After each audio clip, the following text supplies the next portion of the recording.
তো এরা হইতেছে বিশ্বের সবচেয়ে বড় পেটুক ভেড়ার দল। তো এরা যেই দিক দিয়ে যায় সবকিছু সাফ করে দিয়ে যায়। এই যে আদিবাসীদের ঘরের 14টা বাজে দিছে। তো এরা ঘাস খাইতে খাইতে গরুদের এলাকায় ঢুকে পড়ছে।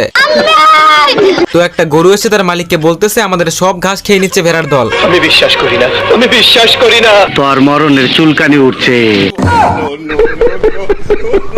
साले को बम से उड़ा दूंगा।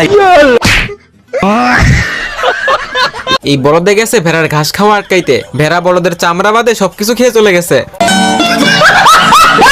মানে কপাল খারাপ হইলে যা হয় আর কি। এই লোক মাছ মারতে গিয়ে পড়ছে মহা ঝামেলায়। সে যখনই পানিতে বড়শি ফেলে সব সুতা এলোমেলো হয়ে গিট লেগে যায়। নতুন বড়শি বের করার পরেও একই অবস্থা। रुक तेरे को बताते। তো এখানে একটা ছোট বাচ্চা ভাঙ্গা বড়শি দিয়ে টপাটপ মাছ তুলতেছিল। এইটা দেখে এই লোক যখনই সেখানে মাছ ধরতে যায় তোর মরণের চুলকানি উঠছে। এইবার নদীতে এসে বড়শিতে টোপ লাগিয়ে পানিতে ফেলে। হায় রে কপাল, মাছে টোপ নিয়ে গিয়ে ভেঙে অমলেট বানাইতেছে। তো এই বলদে একটা গরম লোহার রডকে 2 আঙ্গুল দিয়ে সোজা করে ফেলে।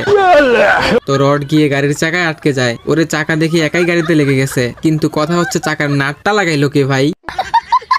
তো ওই বলদের দেখা দেখি এই হালাই দেখেন কি করতেছে, দাঁত দিয়ে কামড় দিয়ে চাকায় লোহা লাগাচ্ছে। কুত্তাও মনে হয় এমনি কাউরে কামড়ায় না। रुक तेरे को बताते। তো এই বলদে ঘোড়ার পায়ে তার হাত দিয়ে লোহা লাগিয়ে দেয়। আমার কাছে কোনো ব্যাপারই না। আমার बेकार है भैया, मैं तो टूट गया।